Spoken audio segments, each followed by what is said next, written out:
Hi, I'm Hans Indigo Spencer, Chameleon Arts Ensemble's resident teacher. Welcome to a special edition of Chameleon at Home, where we aim to share the gift of music with you kids and families wherever you are. You'll meet our master musicians, hear them play, and learn a little bit about their instruments. I'm recording from my home in Portland, Maine, and want to send a special hello to our friends at the Haley, Philbrick, Young Achievers, and Boston Teachers Union schools. We really miss seeing you in person, playing our concert, composing with you, and helping you explore the instruments that we play too. Music is a gift that you can give over and over again and never run out. We musicians love to express our emotions with music, and since we can't share that gift with you in person, we're going to take you on a little tour of our instruments and some of the music we like to play. We're going to start today with Chameleon's wind players, who play instruments that make a sound when you blow into them or across them. Though the wind instruments come in different shapes and sizes and are made of different materials, they all share a special connection to the musicians who play them. Because that sound is made with our breath. It comes from down in our lungs. So breathing forms a deep connection with the instrument. It's like the instrument's part of your body, and we love that feeling. You'll hear Nancy tell us a limerick with her oboe, and she's going to play a little piece with her son. Guess what instrument he plays? Our clarinetist, Gary, will play a modern piece by a composer who he actually met in real life. And Damien plays a wind instrument that's so big it doesn't even fit in the frame of the video. It's the bassoon, and he's got a great story about how, when he was a kid, he chose to play the bassoon. Steve takes us on a tour of the French horn, whose origins go back to when hunters used to signal to each other on hunting expeditions in the forest. He also has some fun facts about how long the horn would be if you unrolled all the metal tubing and made a big line. To start things off, Deb, who is also our artistic director, will present her instrument, and which is one of the oldest known to man. And she's going to share some of her favorite musical stories. One about a bird, a second story about two birds, and a final third story about a Greek myth. Enjoy. Hi everyone, my name is Deborah Bolden and I am the Artistic Director of the Chameleon Arts Ensemble of Boston. I'm coming to you today from my home in the Jamaica Plain neighborhood of Boston, Massachusetts, and I'm so pleased to have this opportunity to introduce you to my instrument, the flute. The flute is one of the oldest instruments known to man. In fact, the oldest flutes date from nearly 40,000 years ago. At the time, they were made from long bones with holes carved in them. A lot has changed. The modern flute is made of metal. Mine is silver and gold and come in three parts: head, body, and foot. And we produce sound by blowing across this opening known as the embouchure hole. Blowing across causes the tube to vibrate. Blowing in doesn't do anything, and I'll demonstrate that for you. Blowing in and blowing across.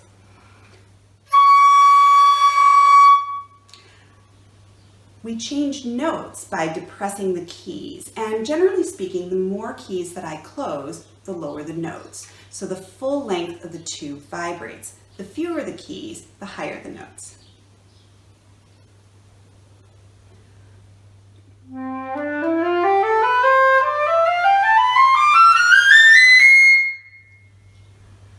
I started playing the flute when I was in 4th grade. I fell in love with its beautiful silvery sound and the ways that it helped me express myself. I loved to imagine things and dream and tell stories, and the flute gave me a way to do that with music. And with that in mind, I'd like to share 3 of my favorite musical stories with you today. The first is Peter and the Wolf by the Russian composer Sergei Prokofiev. The flute plays the part of the bird.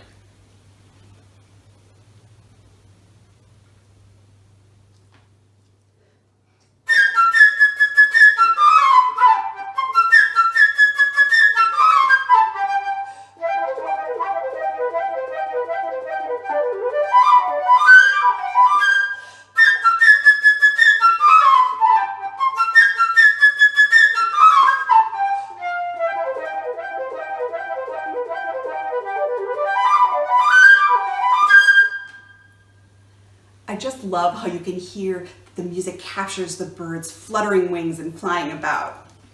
Next, we're going to explore a very different kind of bird and a very different kind of attitude by way of the French composer Olivier Messiaen.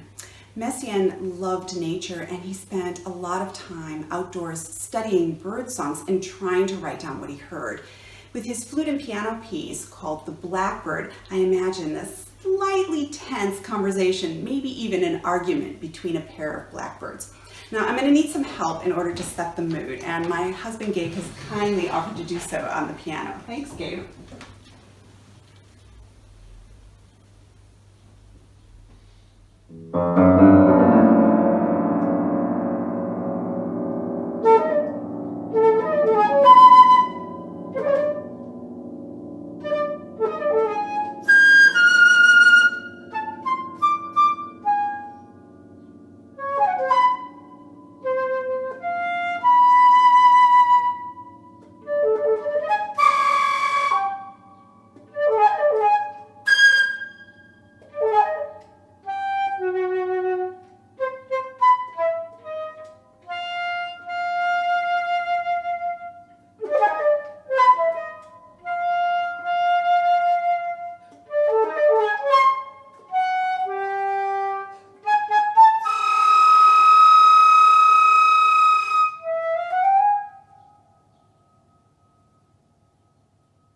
You can almost see the blackbirds flying off into the distance, and we're left wondering what it was they were talking about.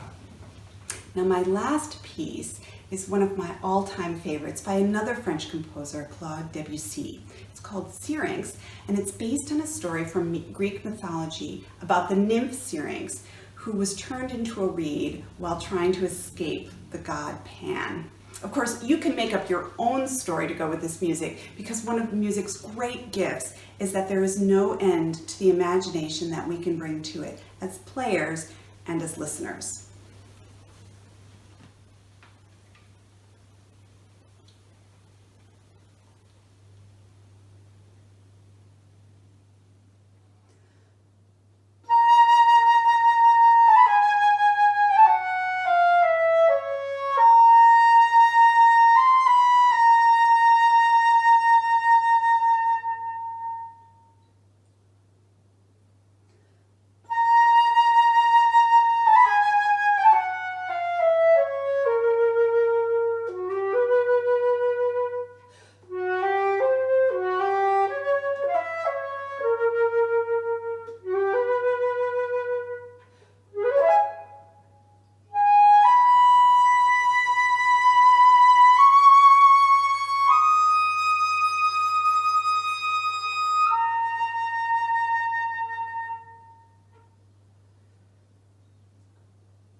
Hi, I'm Nancy Dimmock, and I play oboe for the Chameleon Arts Ensemble. One of my favorite things to do is to play concerts for young audiences, and so I'm a little disappointed that we can't be together in person today, but I am glad that we have a different way that we can connect. I'm coming to you today from my home in Braintree, Massachusetts, which is just a little bit south of Boston, and I'm going to talk to you today about the oboe. So the oboe is a member of the woodwind family, like the flute and the clarinet and the bassoon and the saxophone. And the oboe looks a lot like the clarinet. You may recognize the dark wood or plastic and also the reed. But the difference between the oboe and the clarinet is the type of reed. So the oboe, like the bassoon, is a double reed. And we play with these two pieces of cane that are tied together. And that's actually what makes the vibration, and that's what makes the oboe actually sound. Because the oboe itself sounds like nothing. But the reed has this distinct sound that then when you put it in, you have an actual oboe sound. And like all of these instruments that you're going to hear, you can play lots of different types of music, and basically anything you want to play, as long as you learn the basics of each instrument. And one of the things that I love about playing music in general is that you can create all these different worlds with your sound. And I'm going to today play a little bit of poetry for you. Do you guys know what a limerick is? A limerick is a poem. I'm sure you've heard them. They're 5 lines long. The first, second, and fifth lines rhyme, and then the third and the fourth lines rhyme, a different rhyme. And there's a very distinctive rhythm. So in preparation for today, I wrote a limerick. Are you ready? There once was a musician named Nancy who liked to dress up really fancy, but she's now stuck at home with nowhere to roam, and she's playing video concerts you can see. And there was a composer, the guy who wrote the music, was a composer who lived last century named Gordon Jacob in England, and he also thought it would be a fun idea to write a piece about a limerick. And I'm going to play that for you today, and I hope that you can hear the limerick, hear the poem in the music.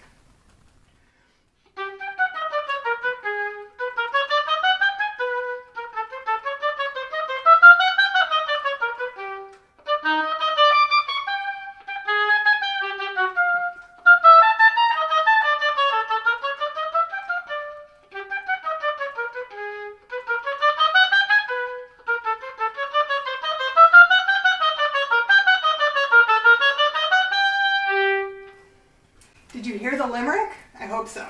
And I hope it will inspire you to play some music on an instrument or to write a limerick. So the other thing that I really, really like to do is play music with my friends. But I can't always do that because we are sort of stuck at home. But luckily, I have a buddy that I'm going to play with today. This is my son. And what is your name, sir? My name is Mark. And what instrument do you play? I play the cello. And how old are you? I am 13. And how long have you been playing the cello? About 4 years. So he's probably about many of your ages, and I hope that you will consider playing an instrument just like he has. So we're going to play a tune together for you. It's called A Little Rag by Timothy G. Cooper. And this type of music is the type of music that you can listen to and you can imagine your own poetry or your own pictures or your own anything you want to think of and anything that's in your imagination. Are you ready? Mm-hmm.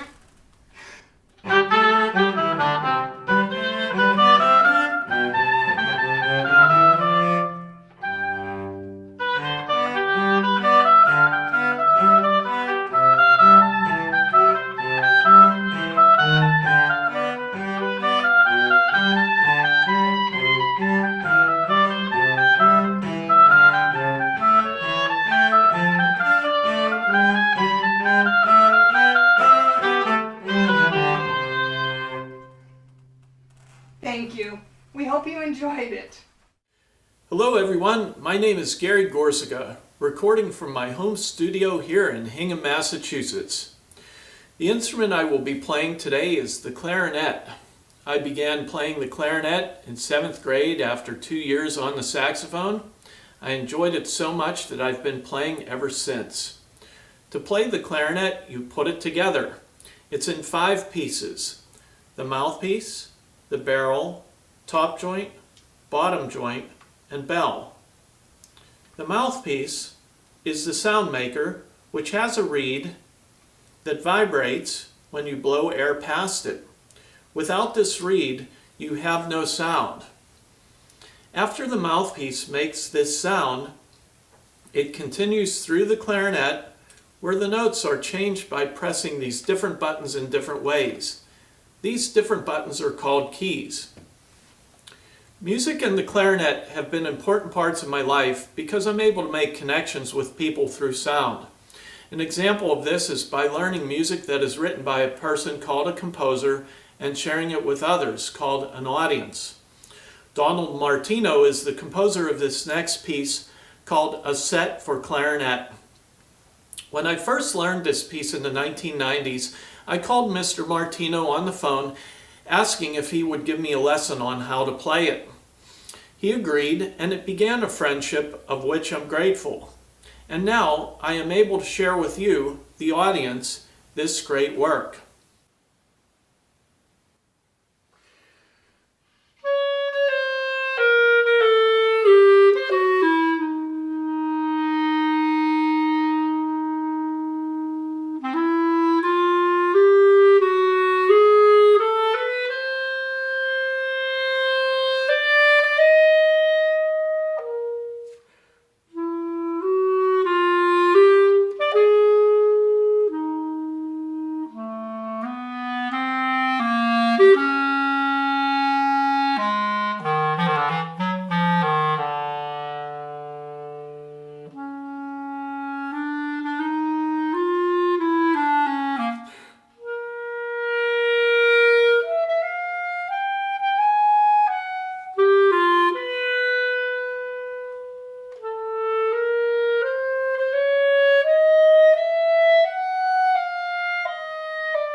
Hi everyone, my name is Damian Primus. I'm coming to you from Queens, New York, just east of Manhattan. And as you can see, I play the bassoon.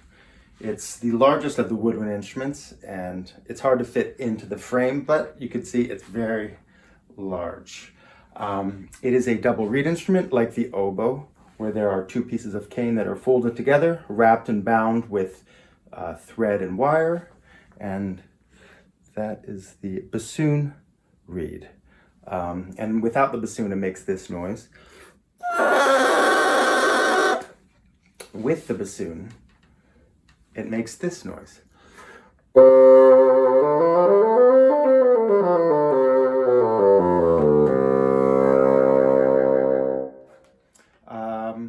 I've been playing the bassoon for a while. I think it was about 5th or 6th grade that I switched over. And I chose the bassoon because my father was a ballet dancer, and in Prokofiev's Peter and the Wolf, he used to play the grandfather. And the grandfather was portrayed by the bassoon. So every time I used to see him on stage as a little kid, I would hear the bassoon. And that made me interested and like the sound. And I always relate the bassoon to my father, and especially that excerpt. So I will play you that excerpt that I'm referring to.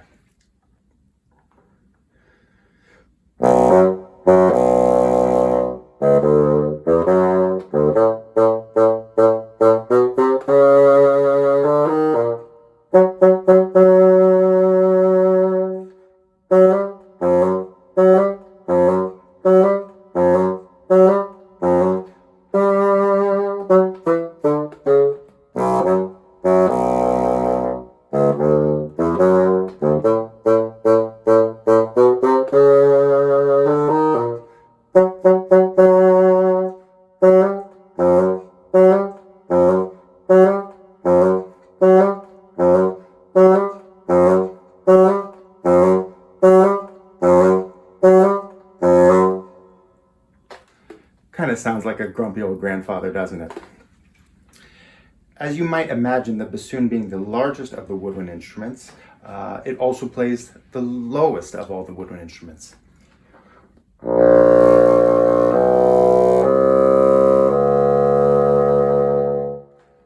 But it also plays quite high. It has at least a 3-octave range. I'll show you. I'll play a quick scale.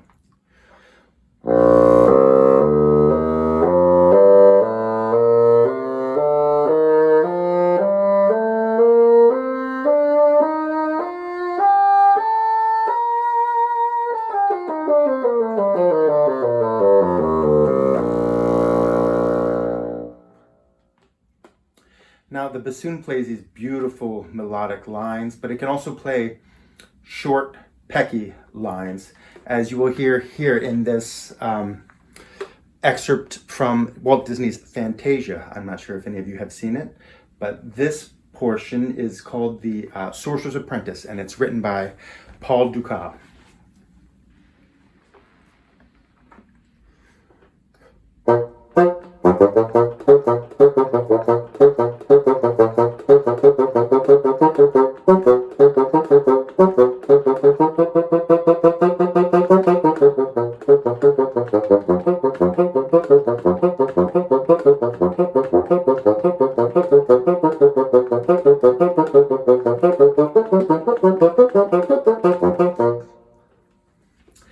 The bassoon is a very versatile instrument.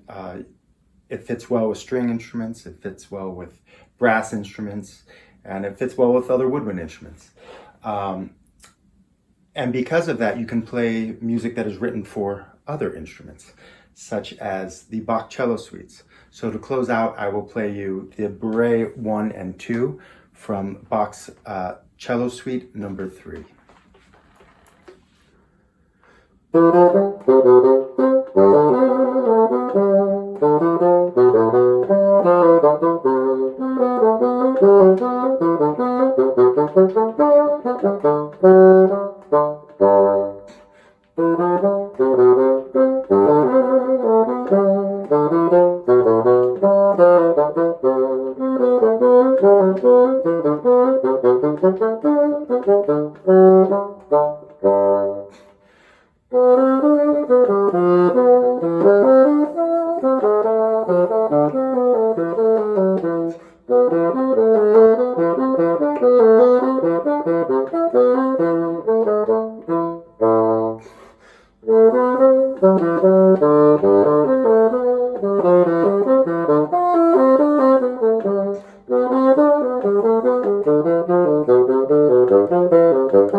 Hi, my name is Steve Schertz, and I play the French horn. I live in Yonkers, New York, which is just above New York City.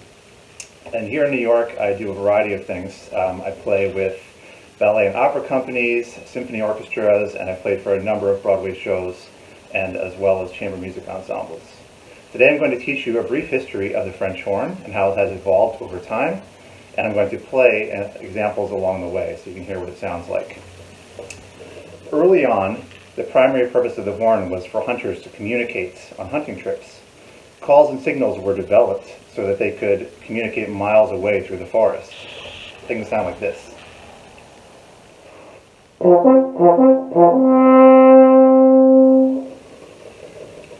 Eventually, the horn made its way from the woods to the concert hall.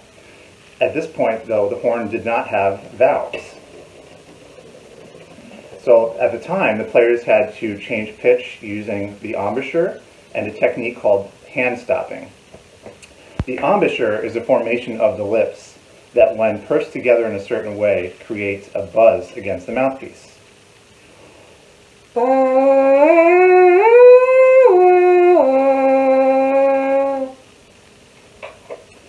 Even though the horn nowadays has valves, we horn players, and all brass players for that matter, still use our embouchure and the air to create sound.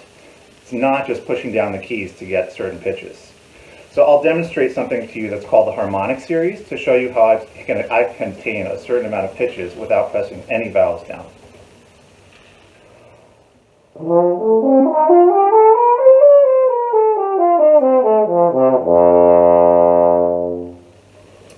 The other technique I mentioned before is called hand stopping, which at the time players had to do that to change pitch, but we still use it today because composers want certain sounds to come out of the horn that sound raspy and brassier. So it looks like this when I put my hand on the bell.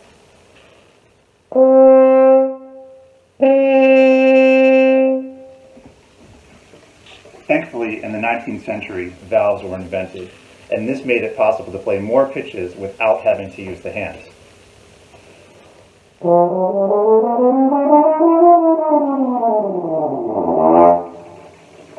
One question I'm often asked is, if you were to unravel all of the tubing on the horn, so meaning all of the valve section and everything else, including the bell tail, how long would it be? And the answer is a little bit complicated because there are different types of horns, but the answer is anywhere between 12 to 20 feet long. One of the great things about the horn is that it can be used in a variety of settings, from symphony orchestras to wind quintets as a solo instrument, and it can be heard in a lot of film scores. It can be used to evoke power.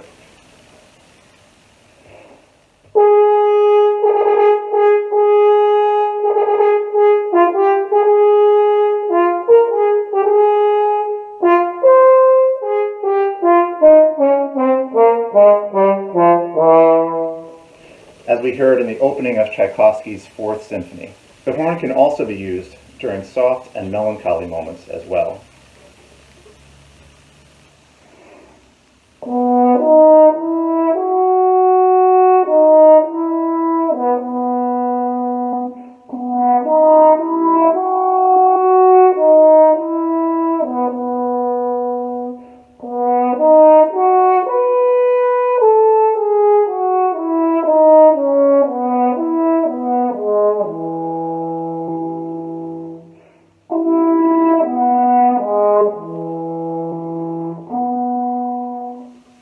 As we heard in the second movement of Brahms' First Symphony. I will leave you with an excerpt from Richard Strauss's First Horn Concerto. I hope you enjoyed learning about the horn today.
We hope you enjoyed that tour of the Woodwind family. Like you, we are not able to go out and do the things we love with our friends, so instead, we musicians turn to our instruments to express our feelings and fulfill our imaginations. In fact, here's something you can do yourself that's really fun. You can take a bottle with a narrow top, you can blow over it, and it makes this really cool sound. I find it very relaxing. You can even take two. Got a little water in there to make a different sound. So check out the next video to hear Chameleon's string players, our violinist, our violist, and our cellist. I'll see you there.